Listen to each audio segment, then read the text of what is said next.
Et oui, bonjour, la communauté de coups critiques, c'est encore moi Pépé et je vous reviens aujourd'hui pour une toute nouvelle vidéo portant sur le RPGAD édition 2023. Comme pour l'édition 2022, au lieu de faire une vidéo par jour, je fais une seule grosse vidéo pour le mois en répondant en rafale aux différentes questions qui ont été proposées. Pour celles et ceux qui ne savent pas du tout de quoi je parle, eh bien le RPGAD, c'est une initiative qui a été lancée il y a de cela quelques années et qui encourage les différents créateurs de contenu, youtubeurs, blogueurs, à répondre à une série de questions proposées durant tout le mois d'août afin de faire propager la bonne nouvelle du jeu de rôle et ainsi peut-être encourager des gens à faire le pas dans ce merveilleux hobby. Les différentes questions vont aborder les préférences et les expériences personnelles du répondant et ainsi je me lance avec la première question du mois qui était en fait pour le 1er août, mais comme vous comprenez le concept, il s'agit de le premier jeu, en fait, que j'ai joué cette année. Et là, je vais le dire tout de suite, ça se peut que certaines questions, je vais prendre le temps de répondre un peu plus longtemps, alors que d'autres, ça va être beaucoup plus rapide. Eh bien, le premier jeu que j'ai joué cette année, eh bien, il s'agit, grande surprise, de Donjon Dragon, avec la campagne de Obélien sur la chaîne, ça a été souvent le jeu que j'ai le plus joué. Et je crois qu'en 2023, à partir de janvier, ça a été assurément Donjon Dragon via la campagne Obélien, mon premier jeu que j'ai joué cette année. Deuxième question, la première fois que j'étais meneur pour un jeu de rôle, eh bien, il s'agissait en fait de Donjon Dragon 3e édition et l'Appel de Cthulhu 6e édition, il me semble. J'ai quand même commencé sur le tard, hein. J'aimerais ça rappeler aux gens, là, j'ai pas, surtout qu'au Québec, on n'a pas non plus, on dirait une accessibilité en français à beaucoup de volumes. Et à cette époque, j'étais quand même peu bilingue quand j'étais plus jeune et j'avais un peu plus de difficultés. Donc, ouais, je pense que c'était ces deux ouvrages-là, les premières fois que j'étais meneur, même si je me rappelle que la première fois que j'ai animé une partie de jeu de rôle, c'était genre un système maison qui était comme pris sur D&D, puis que j'avais appelé ça Dragon Rouge, puis c'était rien. C'était juste comme rouler des dés, puis j'avais même pas de D20, je crois, il me semble. Fait que, ça ressemble à ça. Ouais, Donjon Dragon, 3e édition, première fois que j'étais meneur sur une partie de jeu de rôle, il me semble. Troisième question.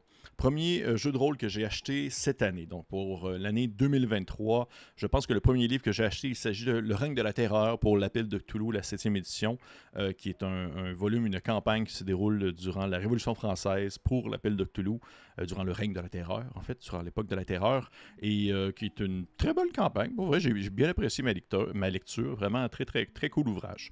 Quatrième question. Le jeu le plus récent que j'ai acheté, eh bien, je crois que le jeu de rôle le plus récent, en termes de, au moment où je fais cette vidéo, ça fait que j'avais déjà reçu l'ouvrage depuis un certain temps, mais il est en fait disponible depuis tout récemment. Ça fait pas longtemps qu'il est disponible sur les rayons. Il s'agit en fait de Dragonbane. Dragonbane qui est, je crois, le jeu le plus récent que j'ai acheté, même si je l'ai backé, on va dire, il y a très longtemps. Je l'ai reçu quand même récemment. Et il est disponible là. Vous pouvez l'acheter en ligne, qui le veut bien, qui est en fait une version... comment je pourrais expliquer ça? C'est fait par la Free League, ceux qui font Alien, ceux qui font Mutant Year Zero et tout ça. Et c'est un peu une nouvelle mouture pour la réponse à D&D pour les pays nordiques datant des années 80. Dans les années 80, D&D c'était aux États-Unis. Et Dragonbane, ou dans sa langue originale, Drak-Ok Démonaire, c'est un peu le jeu qui était très populaire dans les pays nordiques. C'est je pense que c'est ça mon achat le plus récent que j'apprécie beaucoup. En fait, j'aime vraiment beaucoup ce jeu-là. C'est vraiment une très bonne claque, une très bonne révélation pour moi. Ensuite, le plus vieux jeu que j'ai joué, je crois qu'il s'agit en fait de l'Appel de Cthulhu, la première édition, qui est sortie en 1981, il me semble. J'ai joué quand même, je veux dire quand même récemment, entre parenthèses, ça fait de cela quelques années, mais c'était comme pour explorer un scénario de la première édition. Et au final, le système de Chaosium il a changé un peu, là, le Basic Role Playing Game, mais il y a beaucoup de choses qui sont restées semblables et on retrouve bien l'essence de l'Appel de Cthulhu dans la première édition, je trouve personnellement. Sixième question, le jeu de rôle préféré que je n'ai jamais joué encore. Eh bien, il s'agit en fait de, je l'ai ici pas loin, Barbarians of the Rune Heart de Mike Evans, qui est j'adore ce jeu-là, je l'aime d'amour, et j'ai pas encore eu l'occasion d'y jouer. C'est un hack, du black hack, comme un peu Black Sword Hack pour ceux qui connaissent, des Mirror Mushroom et de Alexandre Kobayashi. Et Barbarians of the Rune Heart, eh bien c'est Mike Evans qui est un auteur super talentueux qui a fait des choses pour DCC, et ça c'est un de ses bébés plus indépendants. C'est un jeu de rôle fantasy post-apocalyptique avec un univers bien de base. Le monde n'est plus. Il y a des météorites qui sont tombées sur Terre. C'est la fin des temps. Mais maintenant, on se relève et on fait ce qu'on peut. Et c'est du Black Hack. Fait que c'est un roll under en dessous d'un D20. Puis on peut jouer des mutants, des hommes rhinocéros, des sorciers technomanciens, des barbares. Et bref, un peu tout ce qu'on veut. Et c'est vraiment juste cool. C'est vraiment juste efficace. En fait, je sais pas pourquoi j'ai pas encore joué à ce jeu-là parce que je pense que c'est une de mes transformations du système Black Hack préféré. Ça demeure Barbarians of the Rune Earth. J'adore ce jeu-là. Je l'aime de l'amour profond. Le jeu de rôle le plus intelligent que j'ai joué. Puis là, même autant en français qu'en anglais, cette question-là, j'étais comme, OK, intelligent, qu'est-ce qu'on entend par là? Est-ce que c'est en termes de game design et tout ça? J'ai vraiment eu de la difficulté à répondre à cette question-là, mais je crois que sans nécessairement dire que c'est le plus intelligent. Une mécanique qui m'a vraiment, pas nécessairement surpris, mais qui m'a surpris, mais que j'ai trouvé vraiment bien pensé, c'est dans le récent jeu de rôle de Alien sur l'utilisation en fait du stress et de la santé mentale, qui est fait aussi par la Free League et qui propose en fait de plus vous êtes stressé, plus vous allez lancer des dés, mais plus ceux-ci vont vous aider à accomplir des choses parce que vous agissez en fait dans l'action. Mais si ça va mal, si vous échouez ce que vous voulez faire, ça va échouer et pas juste un peu, puis ça va avoir des répercussions quand même assez dévastatrices. J'ai trouvé ça vraiment une belle take, une belle prise en main de ce type de mécanique-là, de comment jouer avec on va dire le stress, la santé mentale, l'angoisse, où on ne va pas juste aller en descendant jusqu'à en mourir, mais plutôt au contraire, ça nous permet d'être plus sanguin puis d'agir dans l'action, mais que au moindre faux pas, là, c'est parce qu'on fait des actions sans vraiment penser au risque du danger et les répercussions se voient. Et j'ai vraiment beaucoup aimé cette mécanique-là. Question numéro 8, le personnage préféré. Donc, mon personnage joueur préféré. Ben, vous le savez, je ne suis pas nécessairement un grand... En fait, si vous avez suivi la chaîne un peu, je ne suis pas nécessairement un grand fan de jouer en général. Je ne m'attache pas beaucoup à mes personnages en termes de joueurs. Mais je crois qu'un personnage que j'ai beaucoup aimé jouer, il s'agissait en fait d'un paladin. Un paladin Git, du nom de Morélien, que j'ai joué pour la campagne de Tomb of Annihilation pour la 5e édition et qui avait été envoyé en fait à Kult pour la Tomb of Annihilation pour en fait enquêter sur cette fameuse malédiction qui vient frapper, si vous connaissez un peu la campagne en soi, et qui a été envoyé là par ses maîtres dans son plan d'origine pour voir si cette malédiction-là risquait de se répercuter et de venir en fait entacher d'autres plans et pas seulement le plan primaire, le plan où se déroulent toutes les aventures habituellement. Et ce que j'aimais beaucoup en fait de Morélien, parce que déjà c'était un Git, ce qui est une de mes races préférées à D&D, et un Paladin aussi qui est une de mes classes préférées, c'est parce que c'était un loyal mauvais.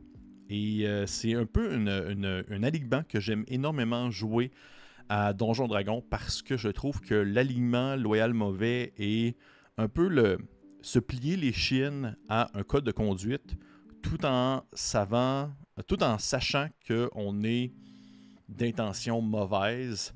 C'est pour montrer qu'il peut y avoir un certain ordre établi, une certaine ordre établi dans le mal et que la hiérarchie existe. Et je trouve que le royal mauvais est un de ces alignements qui peut très bien se jouer dans un groupe de personnages bons, dans le sens où mon personnage Morélien était attitré à découvrir le secret de cette malédiction-là, mais il ne pouvait pas y aller tout seul, il ne pouvait pas réussir ça tout seul.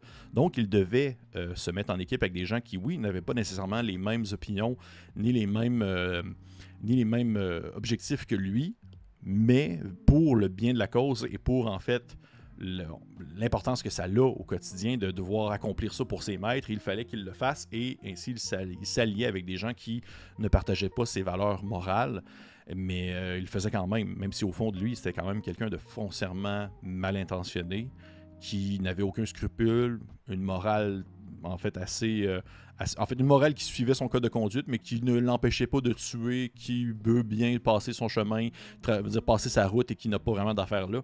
Alors, ouais, Morélien, paladin guide que j'ai adoré jouer en termes de personnage, qui était très stoïque. C'était pas du tout quelqu'un qui était très de c'était pas excentrique, c'était pas un personnage étrange, mais ouais, je l'aimais bien gros.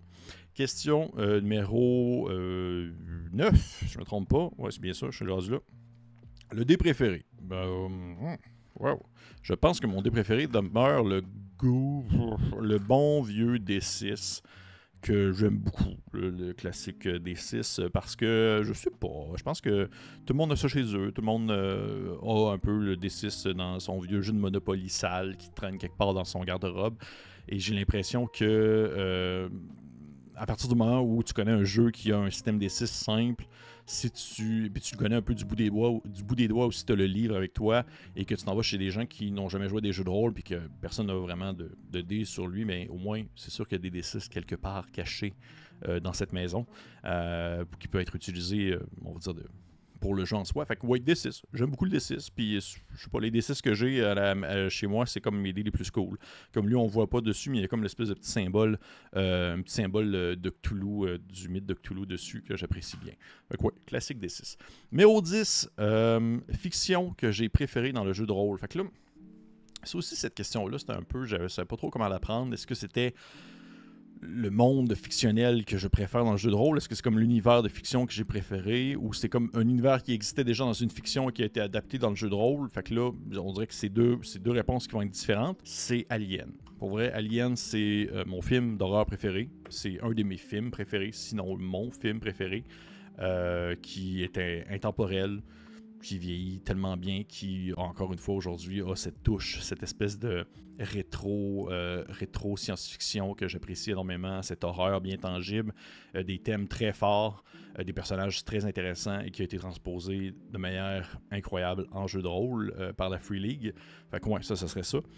Question 11. Le jeu de rôle le plus étrange que j'ai joué. Je crois qu'il s'agit en fait de Everyone is John, qui est un jeu de rôle où on joue plusieurs tranches de la personnalité de quelqu'un, un peu comme quelqu'un qui aurait de multiples personnalités, qui se nomme John, et on doit tous un peu agir ensemble pour pouvoir accomplir la journée typique de John et résoudre qu'est-ce qui peut en sortir. Et chaque personne un peu, on va tirer ses couvertures de son bord pour avoir le gros bout du bâton. Et c'était quand même assez étrange. Je sais pas, je pense pas que je jouerais si souvent que ça. Je me rends compte que plus je vieillis, plus j'essaye des jeux, plus je suis quand même un peu plus conservateur dans mes expériences de jeu, puis qu'est-ce que j'aime faire en termes de jeu. Puis Everyone is John, ça a été le fun à faire, mais je le referai pas comme tout le temps, mais c'était bien étrange. Votre jeu de rôle, que dans le fond, vieux jeu de rôle encore joué. Ok, bon, question 12. Fait que le jeu le plus vieux que je joue encore. Et là, c'est spécial parce que on s'entend, il y a beaucoup de jeux que je joue qui sont des copier-coller des vieux jeux, mais qui ont été remis au goût du jour. Tu sais, je pense par exemple à Old School Essential, qui est au final la boîte rouge, entre autres. Fait que je trouve ça, tu sais, je pense que ça va être un peu décevant comme réponse, dans le sens que présentement, le jeu, en termes de vieillesse que je joue encore, moi je suis un gars qui va vraiment beaucoup vers l'avant, qui aime beaucoup la modernité dans les jeux actuels qui sortent, tu sais, le mouvement OSR et tout ça. Je pense que le plus vieux jeu que je joue encore, que j'ai joué récemment, et que, tu sais, on s'entend, ce n'est pas un reprint, ce n'est pas une nouvelle impression, ce n'est pas une nouvelle mise à jour, c'est pas une nouvelle édition, c'est la première édition du jeu en soi, puis que j'ai eu une partie récente. Je pense que c'est Oltré. Oltré du Grumpf, qui est un de mes gros coups de cœur à vie, que j'adore d'un amour profond et que je m'étais fait venir de France il y a de cela plusieurs années, qui m'avait coûté terriblement cher parce que à cette époque-là, je sais pas, j'étais fou puis j'avais mes dettes d'études, tout mon crédit étudiant qui passait là-dedans. Fait que ouais, je pense que Oltré, ça a été un jeu que je joue encore parce que je trouve que ses mécaniques sont très bien utilisées. Très bien mise en pratique avec l'exploration, l'utilisation des cartes et tout ça. Vraiment un très très très beau jeu. Puis vous voyez, ça c'est comme l'expansion, c'est le compagnon, puis il est encore en super bon état. Mon livre de base d'Oltré, il est en train de tomber en miettes et il ne tient plus en place. Numéro 13, la fin la plus mémorable d'un personnage. Encore une fois, ça c'est comme genre de question où j'ai pas vraiment de réponse. Mais on va dire rapidement Falabalda, qui est une elfe que j'ai joué dans une partie de DCC sur la chaîne de Etugame.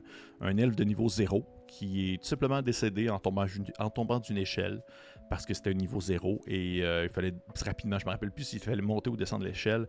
Le personnage a tout simplement glissé, tombé, s'est pété la tête et elle était morte alors qu'elle était d'une incroyable, elle était mystérieuse, incroyable. Et c'était une elfe, c'est quand même cool à DCC une elfe, mais elle a pas toffé, elle a pas duré la partie et ça m'a fait bien rire, ça m'a fait vraiment bien marrer. J'aime beaucoup, beaucoup DCC. Les achats, un achat en convention préférée. Malheureusement, je ne suis jamais allé en convention encore. Il y a eu la Gen Con récemment que j'aimerais tellement ça aller l'année prochaine. Ce serait mon rêve d'aller à la Gen Con. Fait que je peux pas vraiment répondre à cette question. Fait que je pense que les seuls jeux que j'ai achetés qui étaient dans le cadre d'un événement particulier, c'était surtout les achats du DCCD. Que j'avais acheté à des tours ludiques où, dans le fond, ce sont des objets promotionnels qui sortent à une date spécifique pour le jeu DCC. Sinon, non, il n'y a pas vraiment de achat en convention préférée. Module séance unique de convention préférée. Et là, il y en a tellement. Pour vrai, ça, là, il y en avait énormément que j'ai pas pu trouver de réponse précise à ça. Puis voyez-vous, en même temps que je fais comme je fais mes recherches en même temps que je réponds. Mais si je me trompe pas, ouais, ça serait ça. C'est vraiment ça. J'en avais sorti plusieurs, mais je pense que mon module de convention préféré, ça serait Broodmother Sky Fortress de Jeff Riens pour LOFTP. Lamentation of the Flame Princess. Autant cette gamme-là a ses problèmes, autant il y a des auteurs full talentueux qui ont travaillé pour elle, là, qui ont travaillé encore pour elle en fait. Et Broodmother Sky Fortress, c'est vraiment une aventure où en fait, la bonne partie du volume, c'est pour expliquer le concept d'une race de géants qui sont des genres de centaures requins gigantesques. Des genres de centaures requins marteaux gigantesques et qui peuvent vraiment tuer quiconque d'un simple coup de poing. Et il y a des possibilités d'aventure qui peuvent se faire dans, on va dire, leur royaume, leur forteresse volante et tout ça. Et j'ai vraiment adoré ça. Ça, pour vrai, j'ai trouvé ça super cool et ça peut se jouer comme d'un claquement de doigts en convention. Mais il y aurait tellement de réponses à cette question-là parce que j'aime beaucoup les courtes aventures. Question numéro 16. Un jeu de rôle que j'aimerais posséder dans ma liste de souhaits mais que je n'ai pas encore. Eh bien, je crois en fait, je n'ai qu'une seule réponse à donner pour cette question. Il s'agit de Veins of the Earth de Patrick Stewart. Qui est un immense volume, qui est une compilation d'outils, de mise en contexte, de créatures à utiliser dans un milieu souterrain pour vos parties. C'est une bible d'informations tellement riche, incroyable, enivrante, au visuel unique. Un livre d'une grande beauté, autant dans son forme que dans son fond, et qui malheureusement est quand même très très difficile à mettre la main dessus. Pour vrai, ça coûte une beurrée trouver ce livre-là. Les gens qui le revendent, parce qu'ils savent que c'est plus en production, c'est plus un livre qui est trouvable, les gens qui le vendent, ils le vendent à un prix faramineux. J'ai jamais eu l'occasion de mettre la main sur une copie qui avait un prix, on va dire, respectable. Si jamais vous connaissez quelqu'un qui se débarrasse de son ouvrage et qui aimerait bien le vendre à quelqu'un de passionné, qui le gardera et qui le chérira toute sa vie, pensez à moi. J'aimerais vraiment, vraiment, vraiment ça, mettre la main sur ce livre-là. Ça serait vraiment, je pense, mon saint Graal dans ma collection, mais il est difficile à trouver. Numéro 17 plutôt, le jeu de rôle le plus drôle que j'ai joué. J'ai pas tant joué à de jeux de rôle qui avaient vraiment on va dire, un thème drôle, ou du moins des mécaniques qui allaient pousser l'humour à la table. Étant quelqu'un moi-même de très sérieux, de très plate et fade, j'ai de la difficulté à répondre à cette question-là, mais je crois que la partie la plus drôle, où je me suis le plus amusé en tant que maître de jeu, ça a été la première partie de Troïka qu'on a faite sur la chaîne, à la poursuite du Gobelin Rouge, avec, dans le fond, les différents personnages étranges. Annabelle qui jouait une genre de mousse, une mousse qui poussait sur le bord d'un arbre. Félix qui était une crevette bandit mexicaine un peu. Et qu'est-ce que jouait Francis déjà? C'était un genre de Witcher. Là. C'était vraiment comme le classique, un peu plus classique aventurier. Et ça, c'était fou. Ça, c'était fou parce que c'est le multivers. Multivers, on peut aller dans tous les sens. Et moi, j'ai beaucoup de plaisir avec ça. Donc, ouais, je pense que ça a été Troïka. 18, mon système de jeu de rôle préféré. C'est difficile ça. Je pense qu'il y a DCC dedans, c'est sûr. Parce que DCC, c'est vraiment mon système de jeu préféré pour du médiéval fantastique. en termes de simplicité, prise en action, prise en main, le funnel, l'utilisation, les niveaux 0 et tout ça. Sinon, je dirais aussi le Mutant Year Engine, dans le fond, pour de Free League, qui est utilisé pour Alien, pour Blade Runner, pour Mutant Year Zero, Forbidden Land. Tous ces jeux-là qui pourraient la mécanique de D6 qui est utilisée pour la Free League, que je l'apprécie beaucoup. Et en fait, c'est surtout la mécanique aussi de Push Your Luck que j'aime énormément, qu'eux utilisent dans leur système, qui permet en fait de retenter une chance, retenter son coup, mais un coup justement où il y a des risques que tout dérape si jamais on manque l'action qu'on souhaitait entreprendre. Je pense que ce serait dans mes deux systèmes que j'aime énormément. Question 19. Une aventure publiée préférée. Fait que là, si je comprends bien, c'est un peu l'aventure officielle qui a été publiée, que je pourrais avoir physiquement et que je préfère. Je crois que... cette question-là est difficile parce qu'il y en a tellement. Je veux dire, il y a tout, là, toutes les aventures. Moi, je suis un gros fan, j'aime tout ce que je lis. Fait que j'ai bien de la difficulté à lire ça. Fait que il n'y a pas vraiment de réponse à ça. Il y en a plein, là. Bride of the Black Mans pour DCC, que j'adore, là, qui est une aventure incroyable pour DCC. 24h24 de Channel Fear, que j'aime aussi énormément. J'adore le scénario qui a été lancé là-dedans. Sinon, Castle and Crusade pour Fist, que récemment j'ai fait, que je trouve faramineux comme scénario. The Dollhouse pour Fist aussi, qui est vraiment bien pensé également. Ça, pour vrai, je pourrais partir sur des heures juste avec ces questions-là. Je ne peux pas répondre avec une seule réponse. D'après moi, il faudrait que je fasse un top 20 ou top 100 de mes aventures publiées préférées. Mais rapidement, dans les plus récentes que j'ai lues, je dirais celle-ci, là. Sinon, les jeux de rôle, est-ce que je vais pratiquer des jeux ou un jeu de rôle dans 20 ans encore, question 20?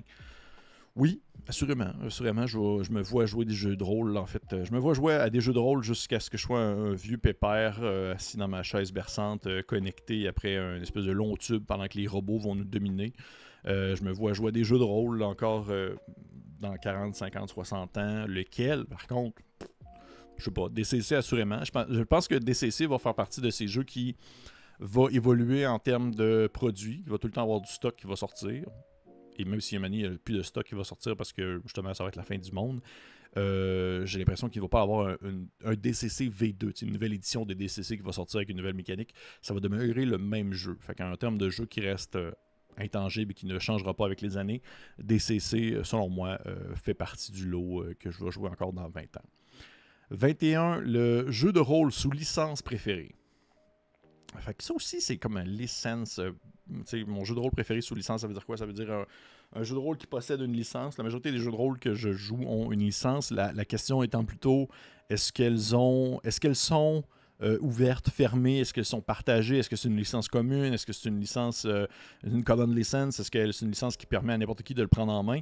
Fait que là, moi, la question, je vais la twister plus. Je vais la tourner plus dans le sens, est-ce qu'un jeu de rôle qui a une licence fermée, parce que c'est un peu plus rare dans mon cas, que je préfère? Un jeu de rôle où est-ce que je ne pourrais jamais, dans aucun cas, sortir un produit commercial pour ce jeu-là préféré? Oui, il y en a un. Oui, je l'ai ici, en fait, pas loin. Il s'agit de... Et voilà. Je le tourne de bord parce que ça a l'air difficile. C'est Delta Green, en fait. Delta Green, qui est un incroyable jeu qui, j'ai vérifié, en fait, parce que ça faisait partie des choses que j'ai vérifiées récemment. Delta Green, on n'a pas le droit de publier de trucs payants. On n'a pas le droit de publier de modules payants pour le jeu. On a seulement le droit de partager en fait des trucs gratuits, mais Delta Green demeure un incroyable jeu qui a une qualité exceptionnelle en termes de fond et de forme, qui a une belle reprise en main du Basic Role Playing Game pour l'appel de Cthulhu et qui s'en éloigne en proposant des mécaniques différentes qui sont très bienvenues dans le contexte d'un jeu d'horreur contemporain qui met de l'avant les conspirations, les aliens et bien sûr l'horreur du mythe de Cthulhu. Fait que Delta Green, en termes de jeu sous licence que je ne pourrais jamais publier rien, ça serait celui-là. Question 22. Le meilleur achat de jeux de rôle usagés. Facile. C'est bien rare que j'achète en fait des jeux usagés. Et lorsque je le fais, c'est parce que c'est des jeux que j'ai cherchés et qu'ils n'étaient plus vraiment disponibles nulle part et que justement, il fallait que je les rachète usagés. Et je pense que ça a été la Brigade Chimérique, un jeu de rôle français qui a été publié chez les éditions Sans Détour il y a de cela plusieurs années et que j'adore. J'aime vraiment beaucoup ce jeu-là. J'aime son univers pété, j'aime ses mécaniques quand même assez simples pour jouer du super-héros ish des années 20, là, espèce de uchronie dans lequel il y a une découverte d'un nouveau produit, là, je ne me rappelle plus le nom, qui est une espèce de un nouveau élément du tableau périodique qui permet la création de super-humains, de super-héros un peu partout dans le monde. Et finalement, la Deuxième Guerre mondiale n'arrive pas du tout comme on le pense, elle se présente sous un autre angle. Et le fait de vivre cette espèce de... les années folles en termes de super-héros, j'adore ce jeu-là. Très difficile à trouver. Au Québec, surtout, en plus. Là. Au Québec, c'est très difficile à trouver.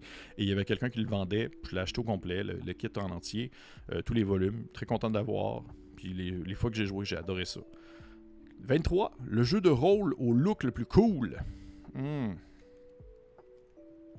Ça, c'est difficile aussi parce que il y a beaucoup de jeux que j'aime qui ont un look très cool.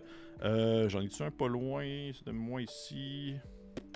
Oui, c'est ça. Celui-là ici.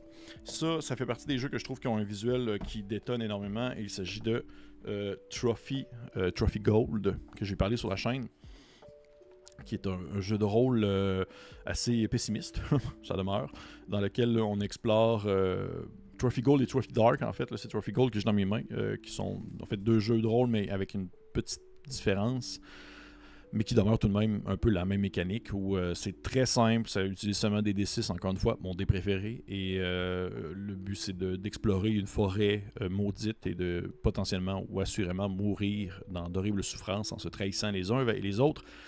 Un jeu qui se joue très bien en one-shot, et qui en fait a une qualité de production, une production value comme on dit, là, publié incroyable, avec une espèce de reliure en texturé, quasiment en cuir, on dirait une petite écriture dorée, profonde, creusée, avec à l'intérieur des images qui sont à couper le souffle, qui s'éloignent vraiment beaucoup des classiques dessins très léchés des NDS avec des personnages super costauds et tout ça. On est très loin de cela. Et fait que ouais, une écriture, une typographie vraiment belle. Visuellement, c'est dans les jeux de rôle les plus beaux que je peux avoir. Avec peut-être Frontier Scum, que ça, c'est en plus mon petit bébé en termes de c'est mon petit préféré. Là. J'aime tellement ce jeu-là de western, Far West un peu sur acide, avec un visuel qui ressemble à un vieux catalogue des années 1890. Là. Très, très cool. Question 24. Le jeu de rôle le plus complexe et simple que j'ai joué. Je ne suis pas un gars qui va jouer beaucoup à des jeux complexes, énormément. Des gros jeux bien crunchy, avec beaucoup de règles, et beaucoup de stock et beaucoup de choses, parce que je ne suis pas ce genre-là, tout simplement. J'aime pas tant ça, puis je trouve que j'aime ça pouvoir changer de jeu de rôle rapidement, essayer beaucoup de choses en peu de temps, et quand c'est un gros jeu de rôle très complexe, ça prend du temps à comprendre et tout ça. Fait que je crois, ça va être spécial, je vais dire, mais je pense que mon jeu de rôle compliqué préféré, c'est même pas préféré, c'est joué. Ben, je pense que celui que j'ai joué le plus souvent, c'est avec Pierre-Louis Renaud de la chaîne de Etu Games, c'est Pathfinder en fait. Ouais, Pathfinder, j'ai joué quand même plus souvent que d'autres pour des jeux de rôle compliqués. Première édition, Pierre-Louis préfère la première édition. J'aime bien la deuxième. En termes de jeux de rôle compliqués, j'aime bien la deuxième. Il y a des trucs très cool. Les aventures sont vraiment chouettes. Ça demeure un peu plus complexe que la moyenne de ce que je peux jouer au quotidien. Et en termes de jeux simples, le plus simple que j'ai joué, beaucoup, tu sais, Troika, c'est vraiment simple. Mais si je parle de jeu de rôle récent que j'ai joué qui était très simple, Fist. Fist, c'est du 2d6 qui existe 5 types de jets, 5 possibilités de types de jets qu'on peut faire. Puis tout se fait à la bonne franquette, très peu de prise en considération, très peu de modalités, on va dire de plus, de moins, de calcul, rien du tout. Là. La feuille de personnage, elle fait rien, elle fait une demi-page et tout s'apprend d'un claquement de doigts. Et en même temps, c'est vraiment, vraiment efficace pour ce que ça propose de faire. J'adore Fist pour ça. Fait que ouais, Fist puis Pathfinder, je crois.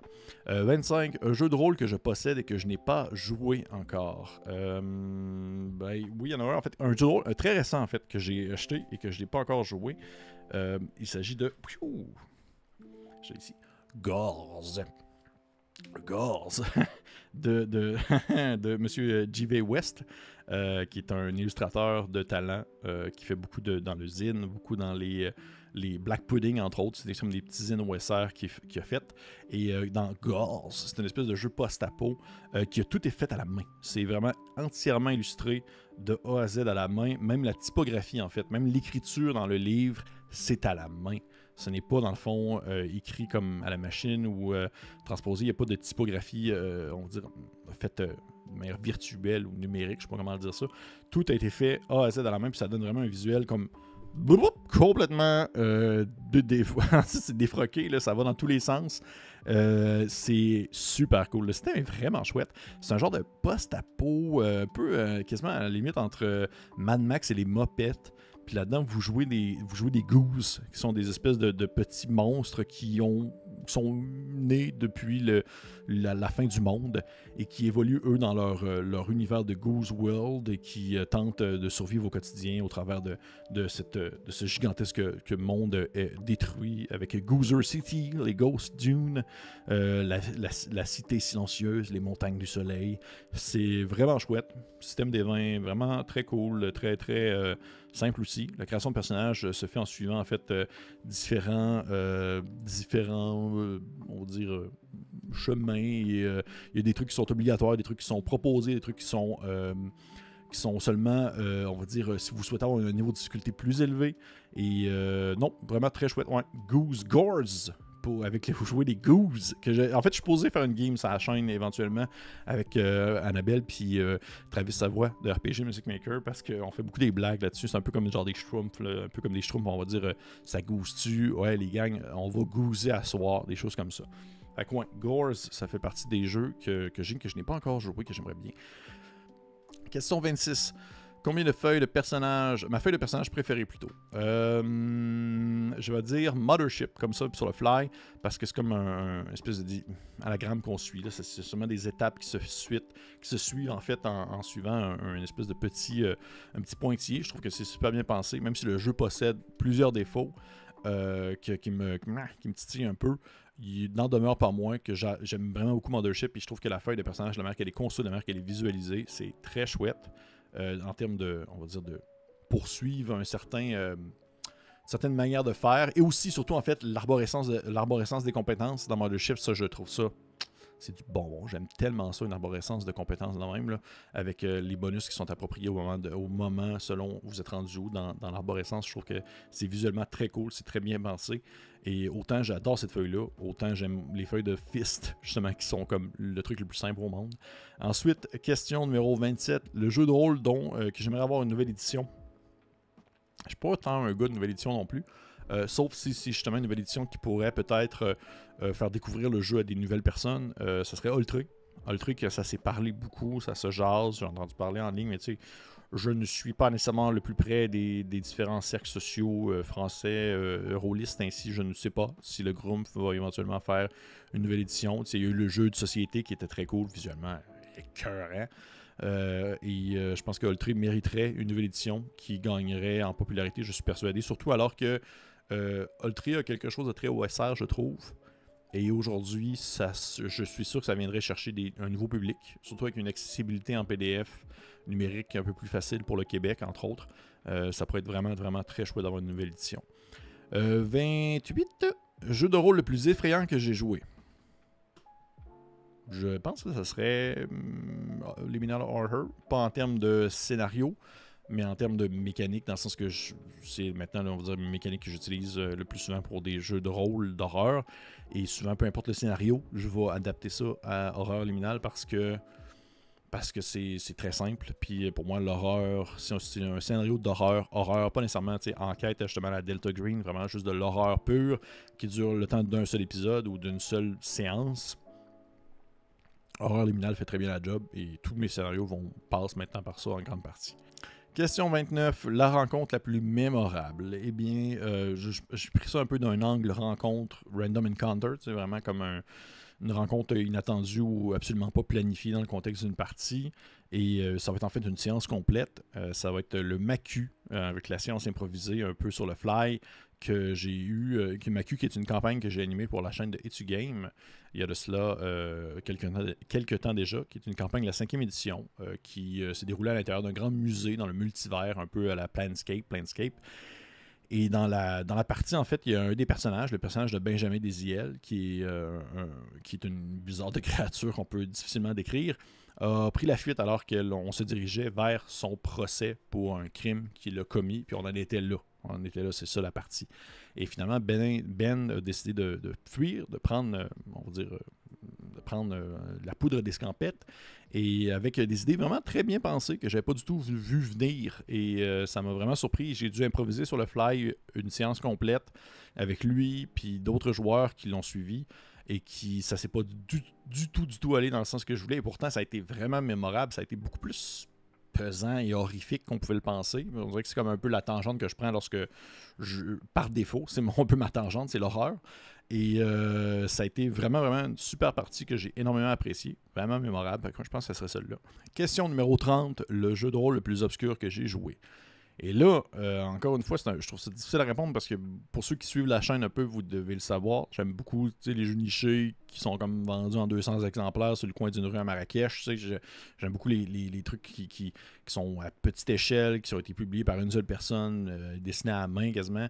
Donc, j'en ai quelques-uns que je pourrais nommer, mais je pense qu'un que j'aime beaucoup et que j'entends pas du tout parler, c'est 17th Century Minimalist, qui est un petit jeu de rôle OSR publié par Game Omnivorous, dans lequel on incarne des aventuriers dans une espèce de renaissance plutôt classique de l'Europe. Et très cool jeu, visuel super beau, tout léché, très belle impression justement. Tout en rouge, bleu, clair, un peu plus... un jeu qui est quand même... Là, en fait, je pense que présentement, trouver-le physiquement, à moins que ce soit en revente, je ne pense pas qu'il soit encore publié. En PDF, c'est très accessible, mais ça, je n'ai pas beaucoup entendu parler autour de moi. Et pourtant, on dirait que pour moi, je trouve que c'est une belle petite perle très minimaliste, justement, à mettre dans sa collection. Et finalement, la dernière question, jeu de rôle préféré parmi tous. Donc, mon jeu de rôle préféré parmi tous les jeux de rôle existants sur Terre. J'ai pas une réponse à ça, pour vrai. Je ne peux pas répondre à ça. Il y en a tellement, ça change à chaque semaine presque. Mais on va dire dans les constants, il y a DCC qui demeure mon go-to pour tout ce qui est médiéval fantastique, un peu gonzo. Récemment, je vous avoue, pour Dragonbane me titille énormément les sens en termes de qualité puis en termes de, je me dis, wow, ça pourrait être mon nouveau D&D pour vrai. Là, c'est quelque chose qui est très bon. Mais DCC demeure mon numéro 1 avec possiblement justement Liminal Horror pour son accessibilité et son utilité en jeu pour le jeu de rôle d'horreur. Fait que ouais, ce serait ça un peu mes réponses. Fait que, ça ressemble pas mal à ça. 31 réponses pour les 31 questions. Il y en a qui étaient un peu plus longues que d'autres, je suis désolé. Ça fait quand même une longue vidéo. Je regarde mon heure, je dépasse les 30 minutes. J'espère que vous avez trouvé ça intéressant. Pour ma part, moi, je me suis pas trouvé très intéressant, mais si pour vous, ça a été des réponses suffisantes, bien tant mieux. Je serais curieux de savoir vos réponses à les questions que vous avez trouvées les plus stimulantes parmi celles qui ont été nommées. Je pourrais peut-être mettre le lien en fait vers l'espèce de page en anglais pour que vous puissiez voir les différentes questions proposées. Et il y a tellement d'autres créateurs et créatrices qui proposent leurs réponses aussi que je vous conseille d'aller voir. Je vais en mettre plusieurs dans la description de la vidéo. Allez les voir, allez voir ce qu'ils font. Allez voir leur opinion sur le RPGAD 2023. Allez voir leurs autres vidéos, ce qui vous partagent aussi leur passion. On a une très belle communauté en francophone, autant de l'autre côté de l'océan qu'au Québec, qui grossit, je pense, à chaque jour et qui, en fait, me prouvent que le jeu de rôle a toujours le vent dans les voiles et qu'il l'aura encore pour de nombreuses décennies. J'en suis persuadé. Fait que je vous dis à la prochaine. Merci encore. Petit pouce en haut, commentaire. Vous connaissez le tralala habituel et on se dit à la prochaine.